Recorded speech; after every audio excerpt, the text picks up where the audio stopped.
So I wanted to talk about social games, because I think that is a thing that like is interesting, is that when we were talking about games that we can recommend to Anya, we were talking about games that are not social.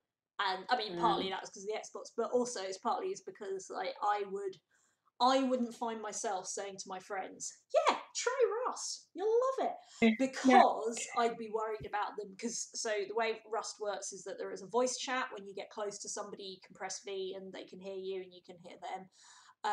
And also there is a text chat in the corner for the whole server, and it's you know a lot of the stuff that was being shown that was live streamed during the storming of the Capitol yesterday. That's basically what Rust is like a lot of the time. And in fact, the Rust subreddit last night was going mad with the fact, oh, they're online raiding the Capitol, etc. It's a bunch of nakeds with rocks and stuff, and making various jokes and things about it, because the communities have a horrible overlap.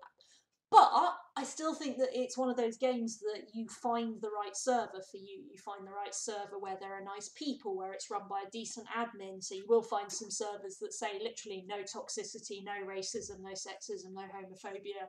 You can set up the chat so it auto boots somebody as soon as they say a certain word. So you can set it up so that it's a much nicer environment.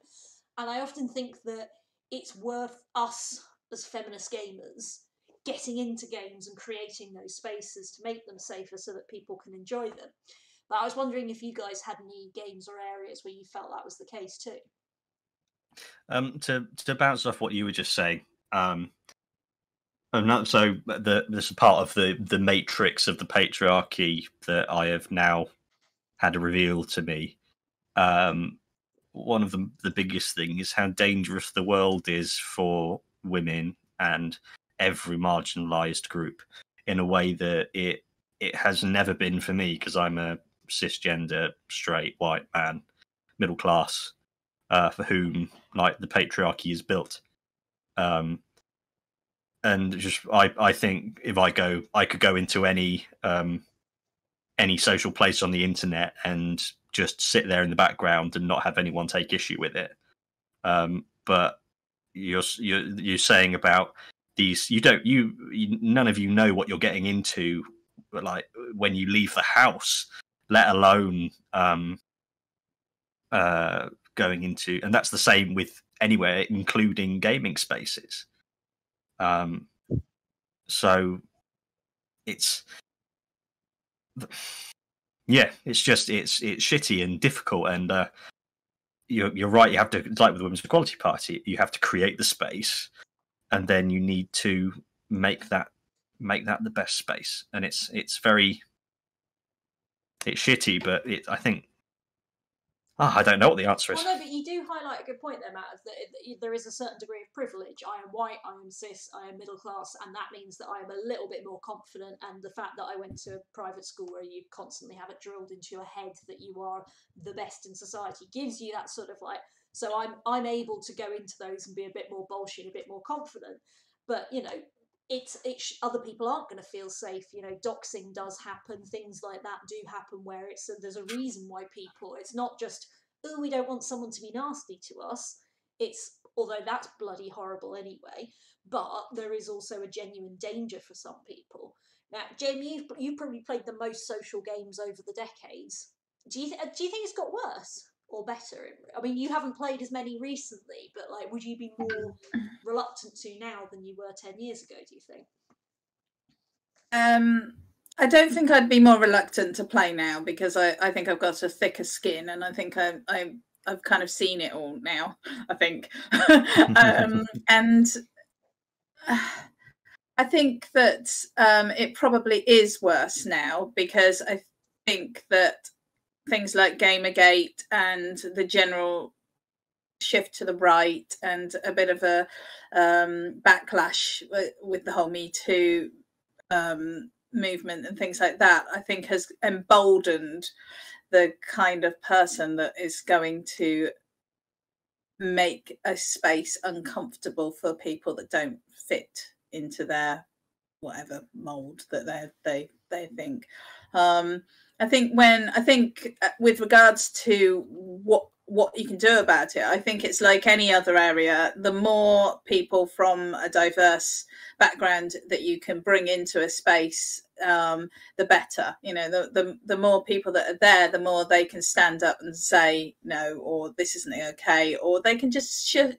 You just gently shift it from being acceptable to being unacceptable behaviour. And I think that's really. And I noticed in as over the years, as more women have gained, that we are seeing, you know, female characters that aren't sexualized. I mean, we've talked a lot about how sexualized female characters are, but there are more and more that aren't, and there are more and more who are, you know, merging traditional gender roles and all of that sort of thing. So I think there is, you know, as we see more female gamers, as we see more diverse gamers, then the acceptance of those gamers improves. I think the other thing is moderation. Is just having a zero tolerance to this kind of crappy behaviour. When I was on the Mud, I helped to run it, and one of my roles was actually moderation. And there was always a big debate about, you know, what's a swear word, what's acceptable language, what's acceptable way to behave. You know, if you're in a game and you're having and your character is supposed to be an evil, nefarious rogue, you know, is it okay if they go around and kill every new player that logs into the game instantly? You know, is that just role playing, or is that being mean? And I think there's a real kind of process of understanding what is and isn't acceptable behavior in that, and that is something that would be informed by having more people from all the various groups to be able to say, actually, no, I'm fine with that, you know, that is role playing, or no, that makes me really uncomfortable and I don't like it. And, I genuinely, on most Rust servers, more time is dedicated to discussing whether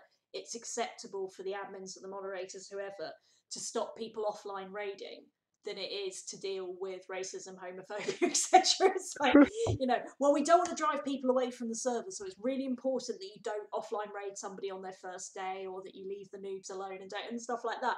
But then when you're like, and also, you know, the racism, the homophobia, the misogyny, yeah, well, we don't think people really care about that.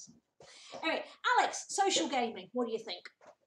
I have a few thoughts on this, actually, and I'm going to bring in a sort of looking at it from a equality perspective and arguing for equity and equality, because I've been doing a lot of work with disability equality training, and I think it's really good to have like that positive representation there from different groups and things, but there's also, you have to be aware that by putting yourself out there and being positive about it, you are in a sense also making yourself vulnerable. If that, I don't know if that is making sense. I think it is. So, you know, like, it is a good thing to represent from underrepresented groups, but you're also putting yourself on a particular platform.